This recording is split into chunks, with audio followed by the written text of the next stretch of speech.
What's up, everybody? Trinity here, and welcome back to the Second Street Marvel for yet another comic book review. And in today's video, I am going to be reviewing Web of Black Widow issue number 5.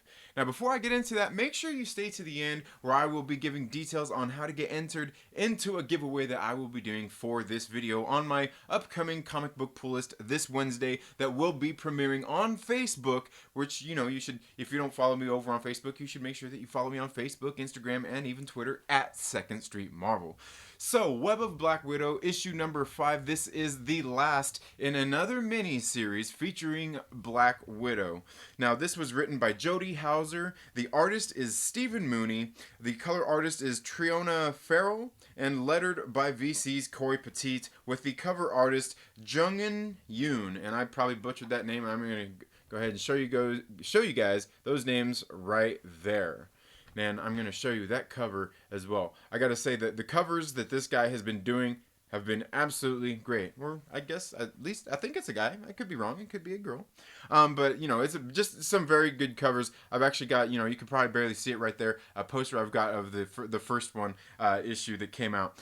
So what's been going on here in this story is Black Widow has been out looking after, trying to find out who's been going around making her look bad, trying to frame her for some murders and things like that she had done that have been going on recently. A lot of shady things really been happening, and people are kind of playing on this person has been kind of playing on what has some assassinations that she went and done when she was a very young girl, in which some people had hired them to gain power through their own family, having different family members assassinated and things like that. And in issue number 4, we found that she finally she got in a confrontation. She's throughout all these issues, she's kind of been getting into some confrontations with some of her friends. And that's kind of what we ended up with in issue number 4. She had been shot by an arrow, and in case you don't know who shot an arrow at her, well, I mean, come on, think about it. Hawkeye? Okay.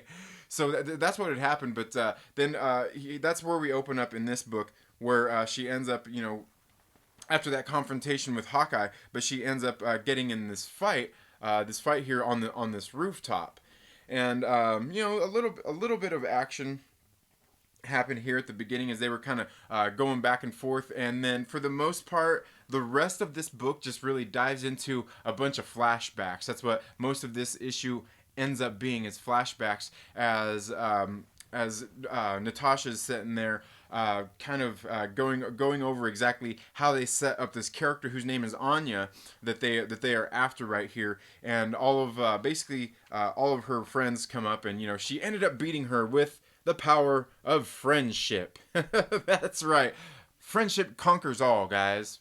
Well, actually, you know, it really does. I mean, it's always good to have friends who have your back and believe in you and trust in you.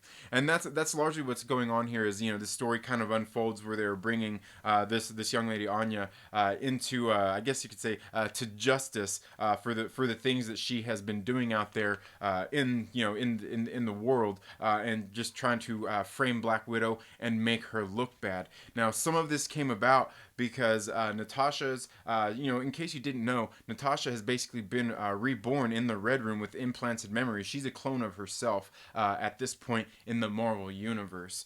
So what she had done was she went to Tony Stark and had got some help from him to kind of re-put back some of her memories, because that's kind of what's been going on in the story. Was her memories had kind of been not necessarily lost, but had been tampered with. And that's kind of what she's been struggling with through this whole book. And I'll go ahead and show you a little bit more of that art here.